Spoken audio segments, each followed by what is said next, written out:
All right, for project 2-3, we're going to open up our focus group solution spreadsheet again, our workbook, because we're going to just add a sheet to it for this next project, the next few projects.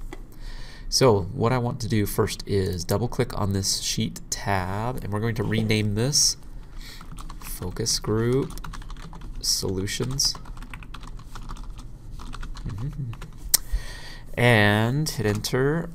So now this sheet is the first project, 2-1, and then for 2-3 we're going to add a new sheet. So click this button right here, add a new sheet, and we're going to double click on the sheet name, and we're going to rename it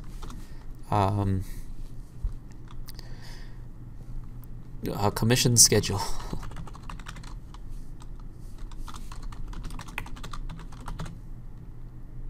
Sorry, not schedule, solution. Okay, commission solution, hit enter, and then we're going to do 2-3 in this on this worksheet right here. And then we'll have all of our worksheets for project unit 2 or project 2 done right here on the same workbook. Okay, first thing we need to do is copy this information and put it in our spreadsheet. So before you pause and do that, I'll show you some easy ways to do that. There's a lot of information here, and it would take a long time to enter them in individually to each cell, but there's so many things we can do in Excel to copy information, to continue patterns and things like that, that we don't have to do it individually.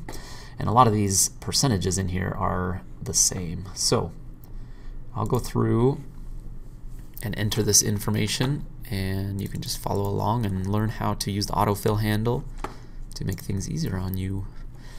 Okay, first sales in A1, hit tab and type Jan for January, hit enter. Click back on that cell. Let's use the autofill handle right here in the bottom right hand corner to get all of the days of the year up to June. So click and drag to the right until you get June, which is G1. And it copies, it just assumes that's what we want to do, and it continues the pattern of the months of the year. Now click in A2, and we want 100,000 for sales.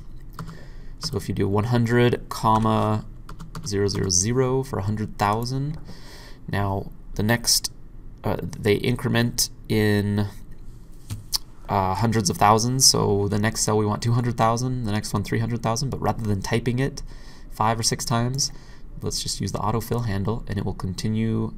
Actually, I lied. Do 200,000 also, and don't worry about the comma this time. I'll show you that as well.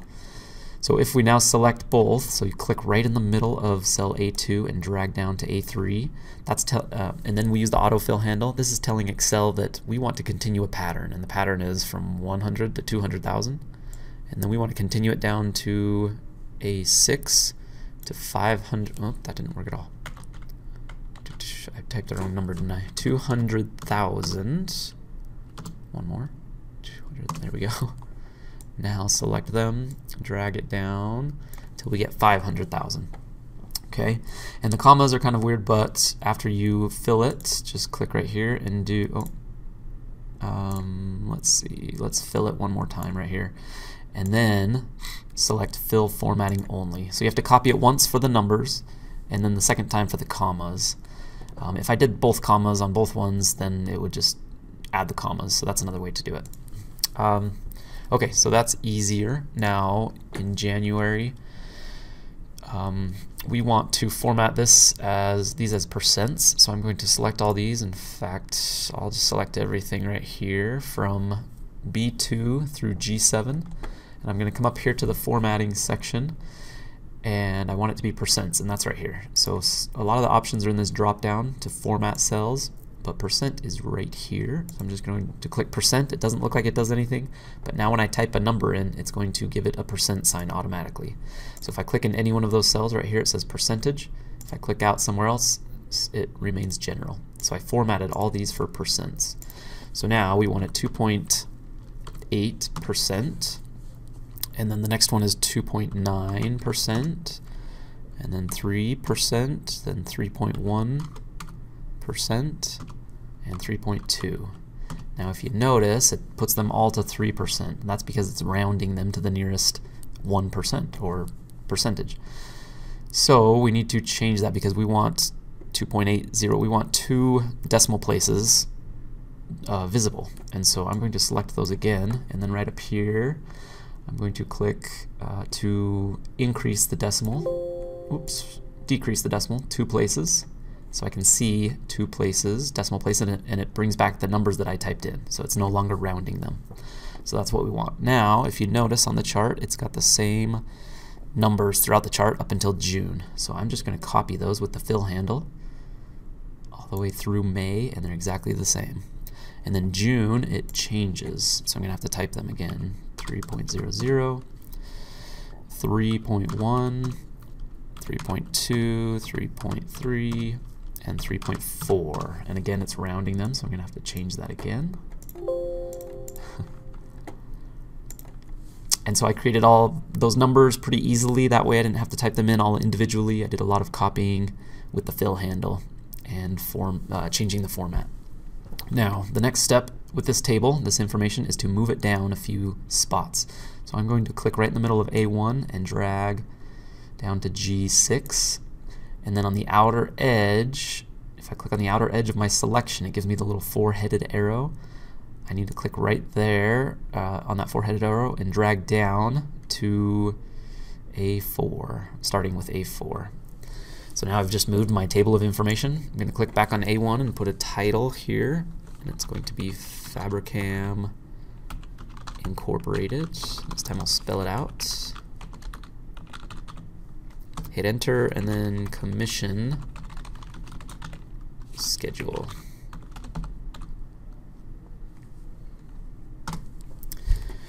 Okay.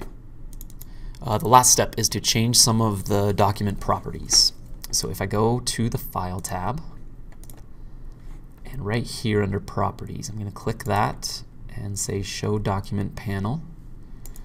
And I can change some properties of this file here. The author, it already has my name because it recognizes I'm logged into my computer that way.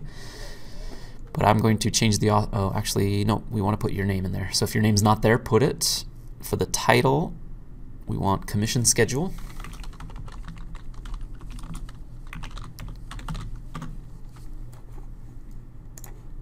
For subject, no subject. Let's go to keywords. Agent, comma, amount, comma, sales. So these are keywords having to do with the information that we have in our document. And then category,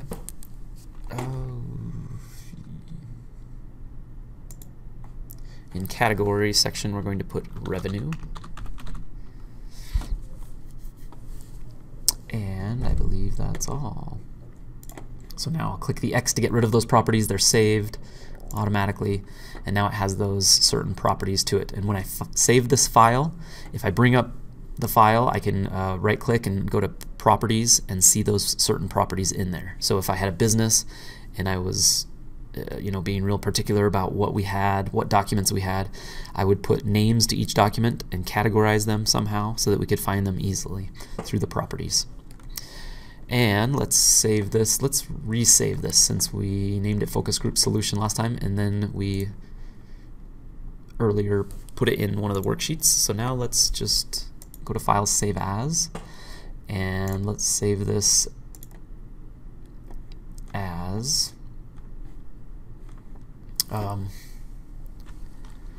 instead of Focus Group Solution, let's just do Project 2.